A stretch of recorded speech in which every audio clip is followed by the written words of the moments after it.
जनवरी माह 2025 का दूसरा सप्ताह कुंभ राशि के लोगों के लिए कैसा होने वाला है। जय माता दी दोस्तों, आप सभी का स्वागत है हमारे यूट्यूब चैनल अमृता एस्ट्रो में। और इस वीडियो में मैं बात करूंगी 8 जनवरी से 14 जनवरी तक के कुंभ राशि फल के बारे में। ये जो 7 दिन है ये आपके लिए कैसे होने वाले हैं, इन 7 दिनों में ग्रहों की स्थिति क्या होगी, नक्षत्र क्या होंगे, कौन सा ग्रह राशि बदलेगा और किस तरह से आपके लिए बदलाव होंगे, क्या अच्छे क्या बुरे, हर एक चीज के बारे में जानेंगे। तो आगे बढ़ने से पहले बस एक छोटा सा ही निवेदन है। चैनल पर पहली बार आए हैं और अभी तक चैनल को सब्सक्राइब नहीं किया है तो चैनल को सब्सक्राइब कर लें। आपको अपनी कुंडली दिखानी है तो आपको स्क्रीन पर नंबर मिल जाएगा, वहां से आप हमें कांटेक्ट कर सकते हैं। तो देखिए, ये जो सप्ताह है, इस नए वर्ष का दूसरा सप्ताह, इस सप्ताह में 2 बहुत महत्वपूर्ण चीजें भी होने वाली हैं। एक तो 14 जनवरी को सूर्य का राशि परिवर्तन है जो मकर राशि में होगा, और सूर्य का मकर राशि में जाना मकर संक्रांति का पर्व कहलाता है।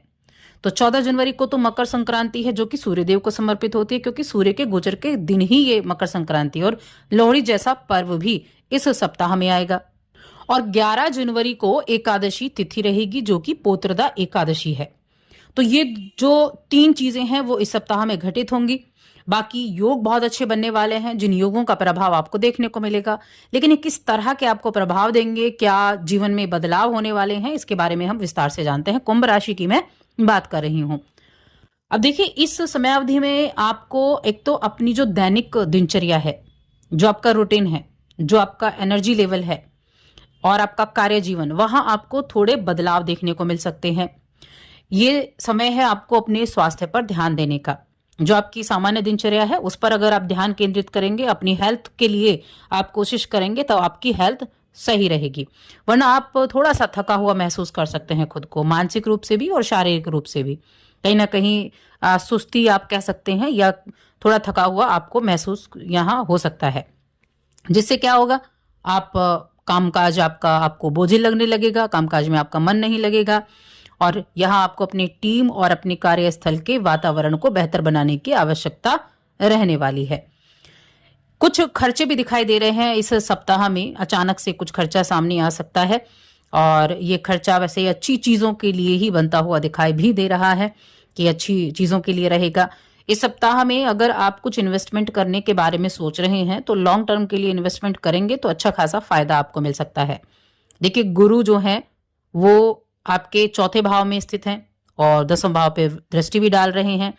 तो ये समय आपको घर के बड़े बुजुर्गों से सलाह मशवरा लेने के बाद ही काम की शुरुआत करने का भी है। कोई भी आप निर्णय लेना चाह रहे हैं अपने किसी भी चीज से जुड़ा हुआ, तो बड़े बुजुर्गों की सलाह जरूर लें, जो भी आपके घर के बड़े हैं, तभी उस अपने निर्णय पर पहुंचे। सलाह मशवरा जरूर करें। समाज में आपके मान सम्मान में वृद्धि होगी, सामाजिक जीवन आपका अच्छा रहेगा, और भाई बहनों पर कुछ खर्चा हो सकता है। आप अपनी हर एक तरह से अपनी पारिवारिक जिम्मेदारियों का निर्वाह कर पाएंगे।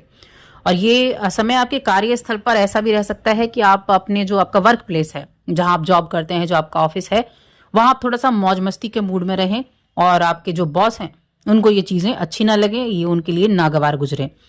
तो थोड़ा सा आपको ये चीजें अवॉइड करनी होंगी। अपनी बॉस की नजरों के सामने थोड़ा सा अपने आप पर कंट्रोल करना होगा, क्योंकि ये चीजें आपके करियर के लिए अच्छी नहीं रहेंगी। तो ऐसी चीजों को ध्यान दें। मेहनत कर रहे हैं, उस मेहनत का फल लेना है, तो ऐसी चीजों को इग्नोर करें। स्टूडेंट्स की अगर मैं बात करूं तो अगर आपको, जो स्टूडेंट हैं इस राशि के और शिक्षा के क्षेत्र में कुछ परेशानियां चल रही थी, तो उनसे निजात मिलती हुई दिखाई देगी, जिसकी वजह से आप खुद को तनाव मुक्त भी पाएंगे, तरोताजा भी महसूस करेंगे, और उसका फिर फायदा भी उठाएंगे। क्योंकि समय अच्छा होगा तो उसका फायदा उठाएंगे। अपनी पढ़ाई पर ध्यान देकर अपनी कुछ फिजिकल एक्टिविटीज पर भी आप इस समय अवधि में ध्यान दे पाएंगे। क्योंकि जब फिजिकल एक्टिविटीज भी होंगी तो हर एक तरह से, मन से और तन से, दोनों तरीके से आप जो स्वस्थ रहने का कोशिश करेंगे।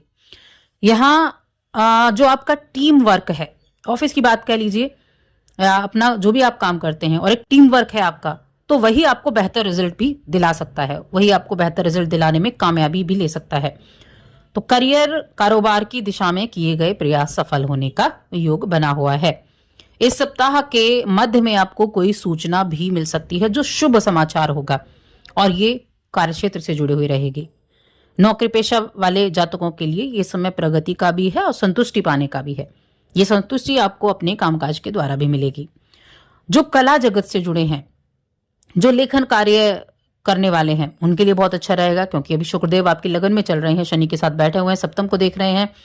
तो शुक्र का ये गोचर आपके लिए काफी ज्यादा अच्छा है, जो इस तरह के कार्यों से आपको अच्छे रिजल्ट भी दिलाएगा, आपके काम को सराहा भी जाएगा, आपको कोई विशेष कार्य के लिए आपको सम्मानित भी किया जा सकता है। तो आपका जो मान सम्मान है वो भी बढ़ेगा।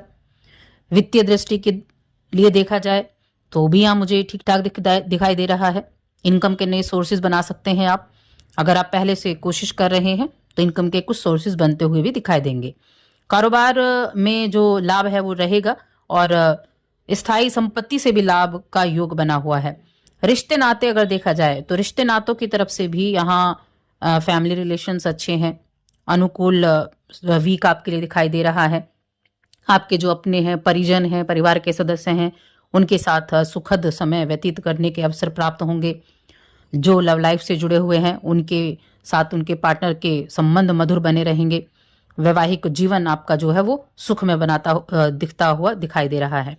जो व्यक्तिगत जीवन में हम कपल्स की बात करें, जो वैवाहिक जीवन से जुड़े हुए हैं, तो वो अपनी जिम्मेदारियों को बांटने में बड़ा अच्छा समय व्यतीत करेंगे। यानी होता है ना कि सारी जिम्मेदारियां एक पर ना सौंप कर अपनी जिम्मेदारियों को बांटेंगे और अपनी जिम्मेदारियों को बखूबी निभाएंगे।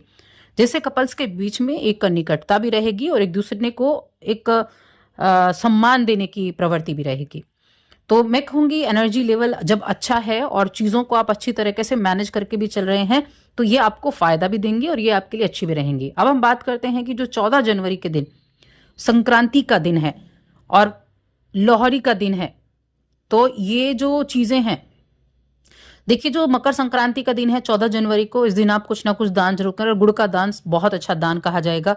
आप गुड़ और तिल का दान कर सकते हैं। गुड़ तिल से बनी हुई मिठाई का दान कर सकते हैं, लेकिन दान पुण्य जरूर करें, क्योंकि दान करने का अपना एक अलग महत्व होता है। 12वां और छठा घर, ये दो ऐसे घर हैं। 12वां घर देखिए कुछ देने का है, लेकिन साथ में और भी कई चीजें हैं जो आपके कुंडली में भी इफेक्ट डालती है। तो कुछ ना कुछ दान जरूर करें इस दिन।